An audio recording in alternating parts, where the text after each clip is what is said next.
Oh, that's so hard because I loved so many of them, if not literally every single one of them. I think New York was so special because it was my first sold out show ever. And LA was so special because I was so nervous about it and I had really low expectations, unfortunately, and it like blew me out of the water. It was like one of the best nights of my life. Ooh, really cool question. I think creativity certainly can strike at any moment. A really unique, cool idea can kind of hit you at any moment, at any time. But I think what allows you to execute that idea is the discipline that goes into, working out your creative mind as much as you possibly can.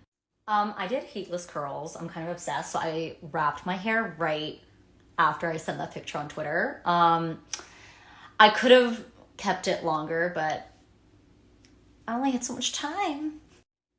Releasing my debut album for sure. There's so many different small moments in the year, even though it's like a weird year, but there are small moments with my music that brought me so much happiness. I also think the release party was awesome. It's so funny. I feel like I wasn't able to enjoy it as much as I wanted to, but I'm still so proud of the party and happy with how it turned out and just happy that we had a celebration for the album. Cam, hi. I was supposed to see somebody, and the plans changed, and so the whole concept, no pun intended, really came from that. The first verse, the pre-chorus and the chorus all came together so fast. And then before Portland, it actually wasn't finished yet, I was scrambling to finish it because I knew I wanted to show it during that show. And so I was in LA for a couple of days, went to my keyboard and finished it.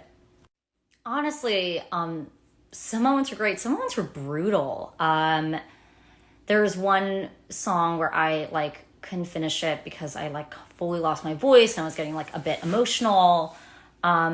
I feel like it's funny, the most emotional parts of the album, which I think are the interludes, those are my favorite to record, weirdly. I don't know, I think it was so cathartic to finish them and write them and actually be building them rather than them just living in my head. So the interludes were some of my favorite parts to work on. But it was a lot making this album. I love this question, and it literally changes all the time. I think I love Act 2 a lot. Act 2 right now I love the two interludes in Act 2. I love the songs in it. I love how it flows together. So Act 2 is definitely up there, but then I do also love Act 5 a lot. I mean, I can't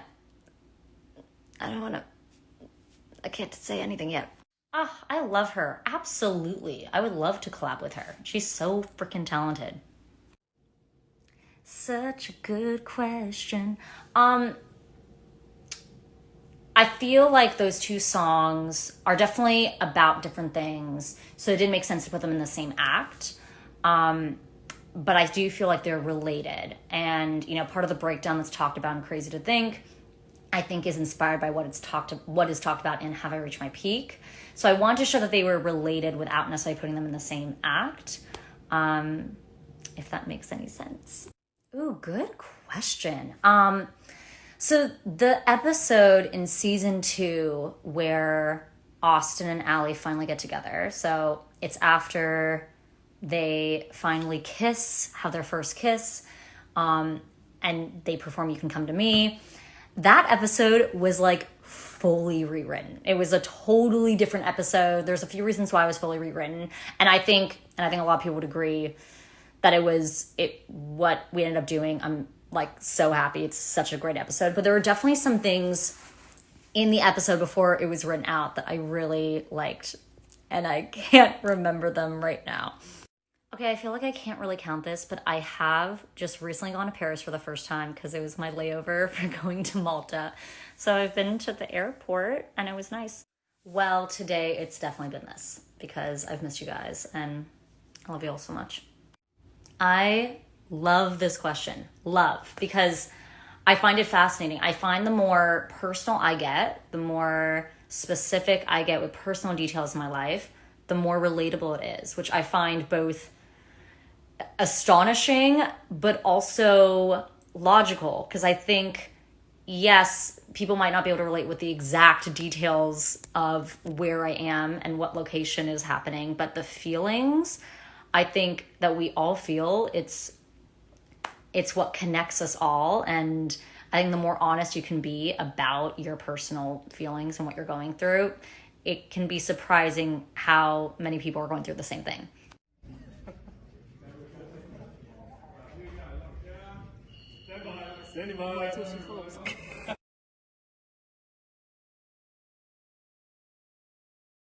I can't believe you just asked this question, because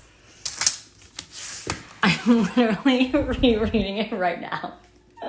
Okay, so here's the thing. A lot of my time, or part of my time, the past few months have been like trying to fully get rid of as many things as possible, and just like really simplify what I have and reorganize everything.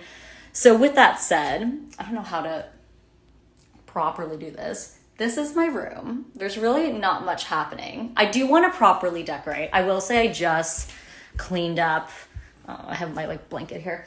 I just cleaned up my little jewelry section, and I think it's like quite nice. Hi, iPad. That's a little like essential oil thing that I'll show you how it works one day. Ooh, I think that things affect me quite deeply. A variety of things, but I wouldn't say that I cry very easily. In some ways, sometimes I like have gotten too good at stopping myself from crying. But I think I get affected quite easily by things. Does that make sense? I love both of those songs. My favorite changes all the time. I know I always talk about Someday because I love Someday so much. But I also love Can't Keep Waiting a lot. Powerless, Bad Time, Good Time. I love Collateral Damage. I love the whole album. My dream would be able to provide, either give or sell physical CDs on some sort of tour, whether it's like a meet and greet tour or a singing tour, because I miss it so much. But I think I'd want to do it like on a full tour, not just like one stop for one city, if that makes sense. But I would absolutely love to put it out on a CD so much. It would have to probably be 2 CDs, I think, because there's so many songs. But yeah, maybe, I can't say for sure that's going to happen one day, but it's definitely something I've thought about and continue to think about so often. Ooh, great question. I don't know if I'm able to answer this within a minute. I'd say the starting point was when I was very young, when I started writing songs. First one I really remember, besides a song I wrote for a family member, is called Bye Bye /YY. And the hook was, you're the one who said bye bye. I was the one who said YY. You're the one who said bye bye, but now you're saying YYY. Really loved seeking revenge after someone has hurt me. I would say some memorable stops would be definitely doing Austin Alley. I mean, that for sure jump-started any connection I possibly could have had for music.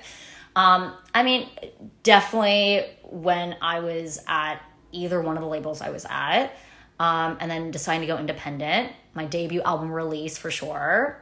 And I don't think I've hit the destination yet. So who knows? I loved the chocolates. Like, oh my goodness. Second of all, yes, the person that Love Feelings About has heard the song and was one of the first people to hear the song and had the best reaction to it. Okay, first of all, I love you so much. Second of all, Out Loud. I'm really excited about Out Loud. I just have so many thoughts about it. I have so many thoughts about how to do the interludes as well, which I think could be really fun.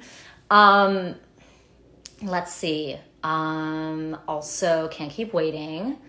I love that song. And Good For Me. Good For Me, I think, is going to be really fun to perform. Ooh, definitely excited for some acting projects next year. I'm really excited to see what this current chapter of music brings, / what the next chapter of music is for me.